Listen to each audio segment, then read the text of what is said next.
Assalamualaikum warahmatullahi wabarakatuh. Baik anak-anak, kita lanjutkan materi ya. Pada pertemuan sebelumnya kita sudah sampai pada neraca saldo. Jadi neraca saldo ini adalah kumpulan dari saldo-saldo akhir yang ada pada buku besar. Kita kumpulkan jadi satu tempat ya, jadi satu, namanya adalah neraca saldo. Jadi sampai dengan hari kemarin kita sudah punya data ya di perusahaan kita, di perusahaan kalian masing-masing, yaitu kumpulan saldo dari masing-masing akun. Nah, hari ini kita lanjutkan ke tahap berikutnya, yaitu ke jurnal penyesuaian. Jurnal penyesuaian ini adalah tahap yang paling sulit ya, dan tahap yang paling menentukan hasil akhir dari akuntansi yang kita buat ini nanti benar atau salah ya. Jadi tahap ini adalah tahap yang paling menentukan. Maka dikatakan tahap jurnal penyesuaian ini adalah tahap yang paling penting. Karena dia penting, maka harus benar-benar teliti. Dan di sini memang benar tahap yang paling sulit dan agak-agak bikin pening kepala. Ya, oke. Maka tolong ini diikuti dengan baik ya, tahap-tahapan pada pembuatan jurnal penyesuaian ini. Yang pertama, apa itu jurnal penyesuaian? Jurnal penyesuaian adalah jurnal yang digunakan untuk menyesuaikan akun-akun tertentu. Jadi nggak semua akun. Jadi pada neraca saldo ya, kita kemarin kan punya akun-akun loh. Oke. Nah, ini contohnya neraca saldo yang kemarin punyanya si Molly Salon ya. Jadi di sini kita punya akun-akun ya, dari kas sampai dengan mobil listrik beserta saldonya. Ya. Nah, ini ternyata ya, dari beberapa akun ini ada akun yang belum menunjukkan keadaan yang sebenarnya. Jadi maksudnya nilai yang tertera di sini ini masih salah. Belum sesuai dengan keadaan yang sebenarnya. Ya. Akun mana? Tidak semua akun, hanya akun-akun tertentu. Nah, akun-akun tertentu itulah yang nanti akan kita susunkan jurnal penyesuaiannya. Contoh saja ya. Contohnya misal akun perlengkapan. Misal ini kita punya perusahaan dan punya data pembelian perlengkapan berupa sampo selama Desember 2019. Ini contoh ya. Contoh perusahaan lain, tapi punya kita ini perusahaannya. Jadi di perusahaan kita ini beli sampo pada tanggal 1 senilai 500.000, tanggal 10 beli lagi 1 juta, tanggal 15 beli lagi 1 juta, tanggal 27 beli lagi 500.000, sehingga totalnya pada neraca saldo pasti tertulis 3 juta, ya kan? Ya gak? 500 beli lagi, sehingga nilainya pada neraca saldo, nilai sampo ini ada 3 juta. Tapi pertanyaannya adalah, apakah benar nilai 3 juta ini? Sesuai dengan faktanya nggak? Sesuai dengan keadaan yang sebenarnya tidak? Saya rasa tidak. Karena nggak mungkin perusahaan kita ini beli sampo, ya tanggal 1 beli, taruh aja. Ya, nggak dipakai. Kemudian tanggal 10 beli lagi, 1 juta, nggak dipakai. Kemudian tanggal 15 beli lagi, taruh, nggak dipakai. Tanggal 7 pun sama. Beli, kemudian ditaruh, nggak dipakai. Sedangkan ini adalah perusahaan salon misalnya. Nggak mungkin kan beli hanya ditaruh, nggak dipakai. Ya, kalau dia perusahaan kita nih beli kemudian nggak dipakai, benar nilainya 3 juta. Tapi kan normalnya yang namanya perusahaan salon, dia beli kemudian untuk dipakai. Yang namanya barang dipakai nggak mungkin sampai dengan akhir bulan nilainya utuh 3 juta. Pasti dia sudah berkurang, nggak lagi 3 juta. Ya, maka ini perlu disesuaikan. Nah, itulah gunanya penyusunan jurnal penyesuaian untuk menyesuaikan akun-akun tertentu agar sesuai dengan keadaan yang sebenarnya, gitu ya. Kemudian sumber datanya kita ambilkan dari neraca saldo dan data penyesuaian. Ya. Kemudian akun-akun yang perlu disesuaikan tadi ini di sini ya, hanya akun-akun tertentu, nggak semua. Ya, nanti akan dikasihkan. Oke, langsung saja ke contohnya.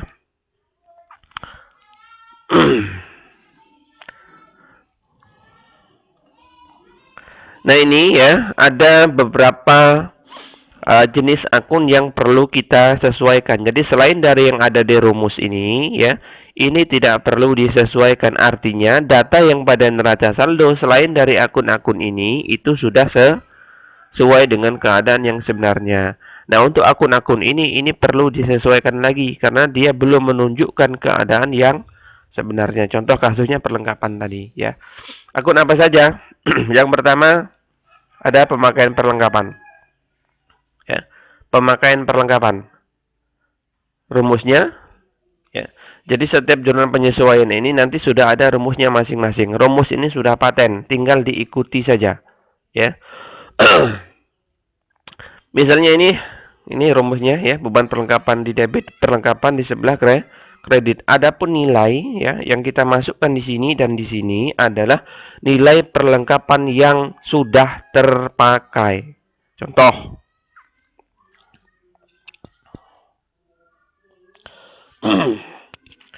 Yang A ya. Jadi data penyesuaian ini dibuat pada akhir bulan, akhir periode, yaitu 31 Desember 2019. Contohnya, perlengkapan pada neraca saldo ada 1 juta. Kemudian pada akhir bulan tersisa 250.000. Nah, ketika kita membaca data penyesuaian seperti ini, maka langkah pertama kita harus tahu ya. Data penyesuaian ini membahas atau bercerita tentang akun apa. Kita perhatikan kembali. Perlengkapan pada neraca saldo. Nah, akun apa yang dibahas di sini? Perlengkapan. Maka kita lihat rumusnya. Nih. Pemakaian perlengkapan. Rumusnya adalah beban perlengkapan ya. Di debit, kemudian perlengkapan di sebelah kredit. Adapun nilainya adalah perlengkapan yang sudah terpakai. Nah, selanjutnya tinggal kita masukkan ke jurnal penyesuaian. Ya, ini rumusnya. Tadi udah kita sepakati. Data penyesuaian yang A ini bercerita tentang akun perlengkapan. Yang ini berarti rumusnya seperti ini, ketentuannya ini. Tinggal kita buatkan jurnal. Jurnal seperti biasa ya. Ada judulnya. Tanggalnya semua kita buat tanggal 31.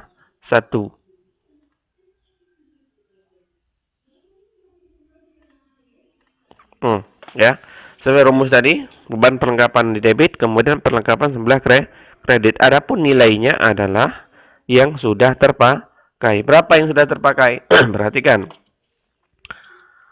Di neraca saldo ada 1 juta. Pada akhir bulan tersisa 250 perlengkapan ini. Jadi yang terpakai berapa? 750. Awalnya 1 juta, sekarang tersisa tinggal 250. Berarti yang terpakai ada 750. Nah, 750 itulah yang kita masukkan di sini. Ya, sesuai dengan ketentuan pada rumus ini tadi. Gitu ya. Kemudian berikutnya, pendapatan yang masih harus diterima. Jadi ini adalah uang kita, pendapatan kita, tapi masih ada di orang, belum kita terima. Maka rumusnya adalah piutang titik-titik di debit, pendapatan titik-titik di kredit. Nah, titik-titik ini diisi jenisnya. Pendapatan yang belum kita terima itu apa? Apakah sewa, apa asuransi, apa bunga, ya. Jadi titik-titik ini diisi jenis pendapatan yang masih harus kita terima itu apa. Sedangkan nilai yang dimasukkan adalah pendapatan yang masih harus diterima. Contoh yang B ya. Sewa yang belum diterima. Sewa belum diterima. Sama kayak langkah yang A tadi ya. Kita harus mengetahui data penyesuaian ini bercerita tentang akun apa. Sewa yang belum diterima. Berarti kan dia pendapatan yang masih harus kita terima. Sama, ini cuma beda bahasanya saja. Intinya sama. Sewa yang belum diterima berarti adalah belum diterima. Belum diterima berarti pendapatan kita. Pendapatan yang belum kita terima. Atau pendapatan yang masih harus diterima. Rumusnya ini, piutang titik-titik debit, pendapatan titik-titik kredit, nilainya adalah pendapatan yang masih harus diterima. Maka tinggal kita masukkan di rumus menjadi teng tong. Nah, ini ya. Nah ini ya. Jadi kan rumusnya tadi piutang titik-titik kita isi jenisnya. Jenis pendapatan yang belum kita terima itu apa namanya? Sesuai data di sini namanya adalah sewa. Maka kita isi piutang sewa, debit 500, pendapatan sewa, kredit 500. 500 ini sesuai dengan nilai yang tertera di sini. Ya. Berikutnya yang C. Kalau tadi pendapatan yang masih harus kita terima, jadi pendapatan yang belum kita terima. Yang C ini beban yang masih harus dibayar. Masih harus dibayar berarti belum dibayar. Jadi beban yang belum kita bayar. Rumusnya beban titik-titik, utang titik-titik. Ini debit, ini kredit, nilainya beban yang masih harus dibayar. Titik-titik sama diisi jenisnya. Kalau di sini tadi jenis pendapatannya, kalau di sini berarti jenis bebannya, ya. Beban titik-titik, utang titik-titik. Contoh. Yang C, listrik yang masih harus dibayar. Sama. Kita harus tahu data penyesuaian ini membahas tentang akun apa.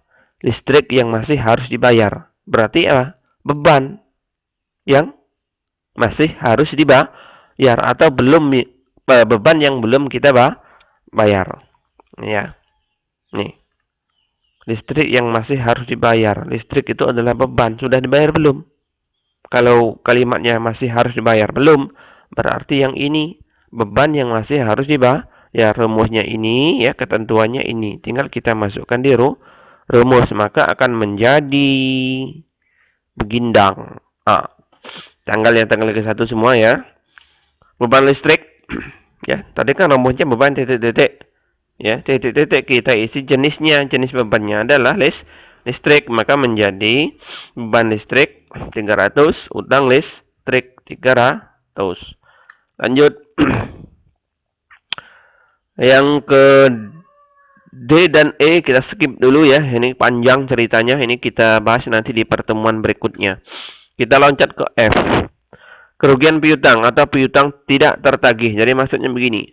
Dalam keadaan tertentu, ketika kita meminjamkan uang ke orang lain, itu ada kemungkinan sebagian uang yang kita pinjamkan itu tidak kembali. Contoh, kita minjamin uang ke orang 1 juta. Setelah sekian tahun, enggak juga dilunas-lunasi. Ditagih susah. Ya. Dan ternyata orang itu hanya sanggup melunasi misalnya 900.000 dari 1 juta tadi. Artinya kita mengalami kerugian. Namanya kerugian piutang senilai 100.000. Minjamin 1 juta hanya pulang 900, berarti kita mengalami kerugian, namanya kerugian piutang atau piutang tak tertagih. Rumusnya ini ya sudah ada. Beban kerugian piutang di debit, kemudian sebelah kreditnya cadangan ya, cadangan kerugian piutang sebelah kredit. Adapun nilai yang kita masukkan di sini adalah nilai piutang yang tidak tertagih itu berapa. Kalau yang tadi berarti yang 100 tadi. Contoh. Piutang pada neraca saldo ada 1 juta. Diperkirakan tidak dapat ditagih sebesar 10%. Ya, maka jurnal penyesuaiannya menjadi seperti ini. Sesuai rumus ya. Jadi ini jurnal penyesuaian ini setiap kita menemukan data penyesuaian, kita harus tahu data penyesuaian ini membahas tentang akun yang mana. Sama, setiap baca data penyesuaian, langkah pertama harus tahu akun ini bercerita tentang akun apa. Kalau yang ini berarti tentang kerugian piutang. Rumusnya ini tinggal kita masukkan sehingga menjadi begini. Ingat, rumus ini sudah paten ya, nggak usah bikin rumus baru. Tinggal ikuti saja rumus beserta ketentuannya. Ya, ini rumusnya, ini ketentuannya.